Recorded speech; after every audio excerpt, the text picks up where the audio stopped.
Hello and welcome to the channel all about economic board games. Today I'm bringing you an overview of this game, Mogul. You can see the designer just above, and it's brought to us by these guys at the bottom. Now this is a 3 to 5 player game. It's that light complexity, and it says it takes about 45 minutes, which is about right, anywhere between 30-45 I think for this one. Now if you're after a run through, I'll be bringing you a video on this next week. Now in this game we are trying to attain shares in railroad companies, and we'll be hoping to sell them before the end of the game because they're only worth $1 each, whereas they can be worth considerably more if we sell them throughout the game. Potentially we might be putting depots in our particular colour on these various networks as well. And to begin with, then you will have this deck of cards, which are kind of the shares in play. You reveal the top one, and let's see what we've got. We've got a yellow share.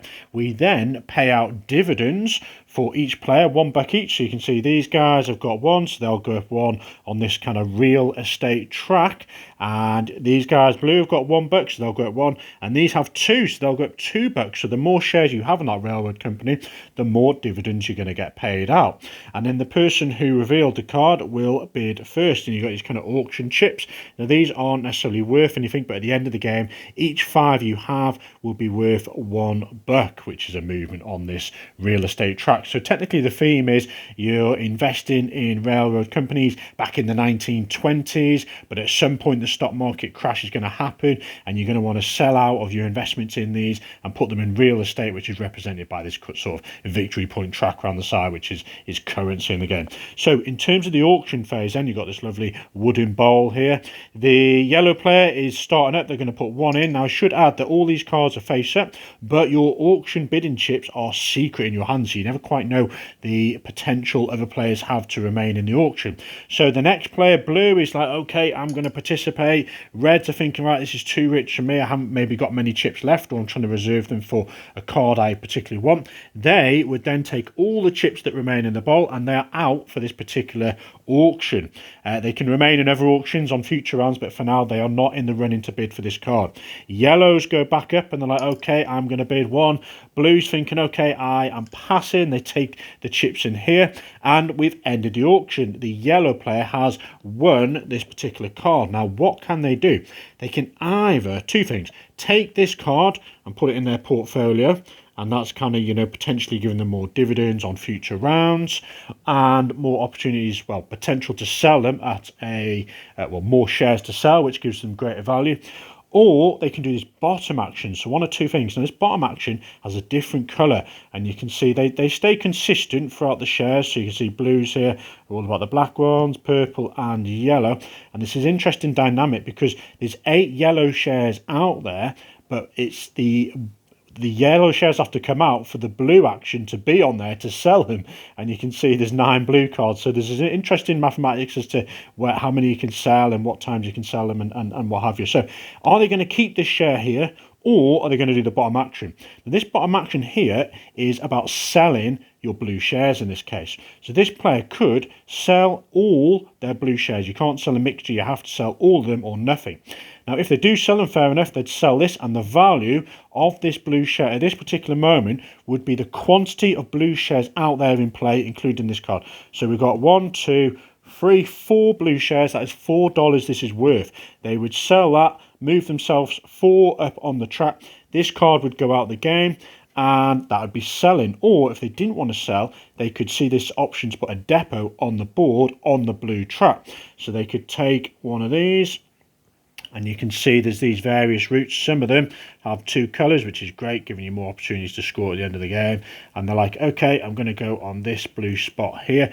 Doesn't particularly matter where you go on the blue railroad network itself, because they're all going to kind of multiply. They're all going to be worth the same at the end, so you don't have to have them connected next to each other. And they have took this bottom action then. That means the player who was second, which I can't recall, let's just say it was blues, are going to get the card to keep. So you can either keep the card or do the bottom action. These guys did the action. This player then gets to keep the card, adding it to their portfolio.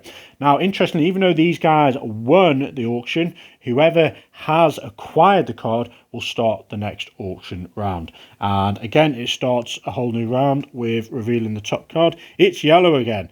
And we do dividends, so you'd go at 1 for these guys on the track, 2 for them and 2 for them.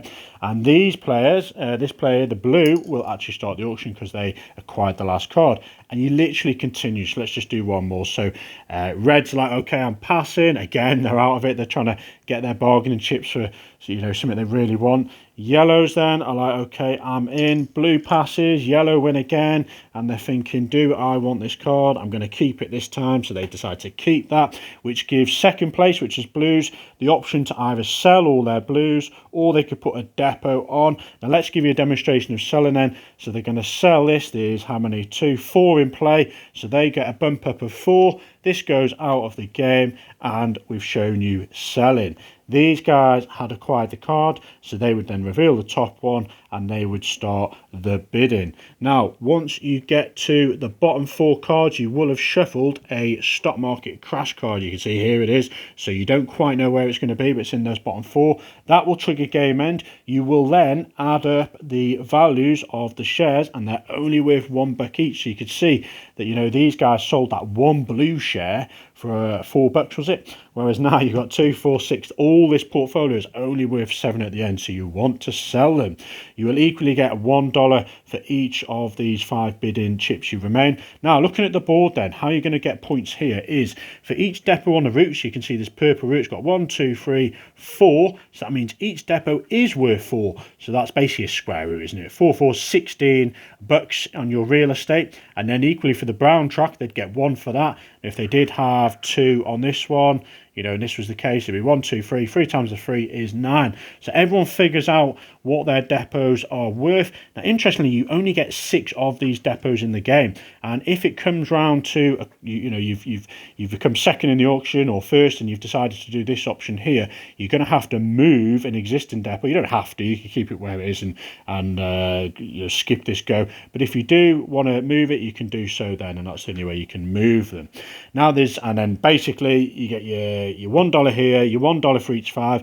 Any square root money there, all added up. Whoever has the most value in their real estate around the board, basically VPs, is going to win the game. Now, there's also one additional option, which is how you can attain 3 more bargaining chips, because you only get 6 to begin with. So it's kind of this interconnected economy inside of it. You can move on your go. You can make a decision, an action, shall I say, to go back 3 spots on the board, so $3, and you can attain 3 more of these chips to kind of give you a bit more bargaining power. Now, obviously, when it comes to that auction phase, if you don't have any in your hand, you're going to be passing on. So there's a lot of interesting power players to having some of those in reserve to get the cards you want, to sell them at the right time, and to do those actions to get certain routes to multiply those points. There we are, folks. That is Mogul. Enjoy.